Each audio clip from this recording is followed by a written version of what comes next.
Hey everyone, imagine you're sitting down with a friend over a cup of coffee and they're just bursting to tell you about this incredible book they just finished. Well, that's exactly what I want to do with you today. I recently devoured Lily Sin's How to Be a Boss, a Guide to Conquering Life. And seriously, it's a game changer. I picked it up because I've always admired Lily, also known as a Superwoman Vinny on YouTube, for her relentless energy and positive vibes. But what I found inside was so much more than just a self-help book. It's like she bottled up all her wisdom and handed it right to me. And now I'm sharing it with you. This isn't your typical motivational quotes on a pastel background kind of guide. And Lily is super clear about that right from the start. She says, this book is not a survival guide filled with hopeful thoughts, lucky charms, or fluffy quotes. No, she promises to make your work ethics flat, your mind expand, your fear dissolve, and your obstacles crumble. She calls herself a boss, which she defines as someone who isn't just a boss in the workplace, but someone who excels in both personal and professional settings. Exuding confidence, turning heads, getting hurt efficiently, communicating effectively, and hustling relentlessly. The whole point of this book is to unleash your inner boss and give you the tools to not just survive, but literally conquer life. So what's her secret? Well, she makes it very clear there's no magic spell or quick fix. She says, there is no escalator to success. You have to take the stairs. She's all about the hard work, the dedication, and truly earning your stripes. She even admits that her career wasn't built on one viral video, but rather through consistent, step-by-step effort with every single video she put out. It's about building a strong foundation, not relying on gimmicks that can crumble with one strong line. Now, you might be thinking, okay, but how do I even start to take the stairs when life feels like a giant overwhelming mess? That's where her approach to mastering your mind comes in, which is the first big chunk of the book. She uses this great analogy of playing video games, where you can't control the enemies or the shrinking walls, but you can control your character. In life, she says, if you can't control people, then control your reaction to them. If you can't control a situation, then prepare for it. She talks about her failed dance company, where she tried for years to control her dancers, only to realize the dream was hers, not theirs. But with YouTube, she found exhilarating independence because the only person I needed to control was the only person I could control, and that was me. It's a powerful shift in perspective, right? She also emphasizes conquering your thoughts. She says you get to wear an awesome warrior costume for it, which is pretty cool. It's about understanding why you feel a certain way, what prompts your actions, and what causes your reactions. She calls these cheat codes to your game of life. She shares her own struggle with hateful YouTube comments, breaking down how she learned to process them. Instead of letting them make her insecure, she asked herself, do you like your videos? Yes, so should your opinion of your videos be dependent on what other people think? Her cheat codes led her to realize things like, when people do or say hurtful things to you, there's a chance they may actually be upset about something else in their life, or your happiness is stronger than fear. This isn't about ignoring negativity, but about reframing it and choosing where to direct your energy. Another big one that really hit home for me was her advice on getting uncomfortable.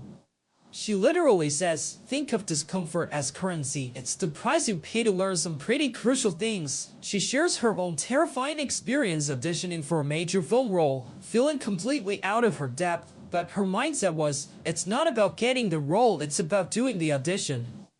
And even though she didn't get the part, that experience made the next audition a little easier and less terrifying. It's all about pushing yourself inch by inch, because growth happens outside your comfort zone. Now, if you're like me, you might be wondering, but Lily, you've achieved so much. How do you even stay grounded? She addresses this directly by saying, you're not the biggest boss. She believes in recognizing a force more powerful than yourself, whether it's God, science, or destiny. This helps keep your ego in check and allows you to appreciate everything you have, knowing it could all be taken away. It also reminds you to focus on what you can control and adapt to situations you can't. One of the most relatable concepts she introduced was send the keeps deep. She talks about how we all have layers, like a tiramisu, for why we behave the way we do. There's what we tell others, the light, fluffy top layer, what we tell ourselves, the heavier middle layer, and then the actual, deeply rooted reasons, the foundational bottom layer. which isn't always pretty. She gives the example of telling people she doesn't want a relationship because she's too busy hustling, layer 1, then telling herself she loves her career too much, layer 2. But the real reason, layer 3, was that she didn't know how to have a successful relationship while pursuing her dreams and was scared. And sometimes there's an even deeper hidden layer 4, which for her was not believing healthy relationships exist due to her childhood experiences. Discovering these deeper layers helps you find meaningful solutions rather than just superficial cover-ups.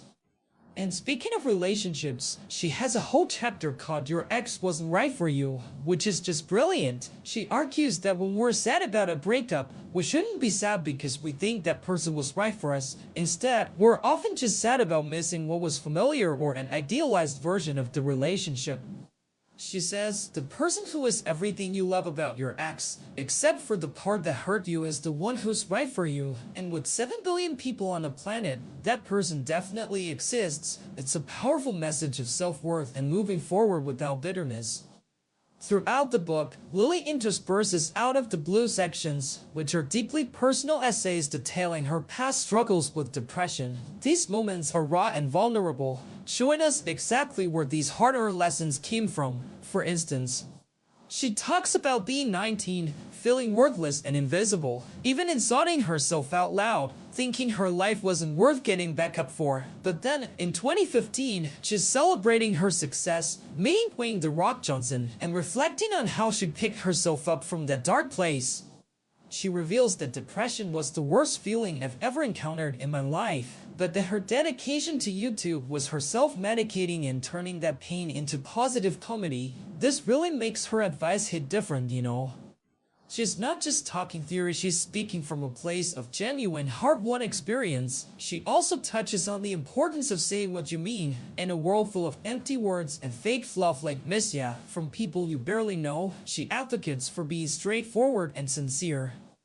But she adds the crucial caveat, say what you mean, but don't say it mean. It's about honesty, not rudeness, and it makes communication so much more efficient and genuine. In conclusion, How to Be a Boss is more than just a book, it's a blueprint for anyone who feels stuck or just wants to level up their life.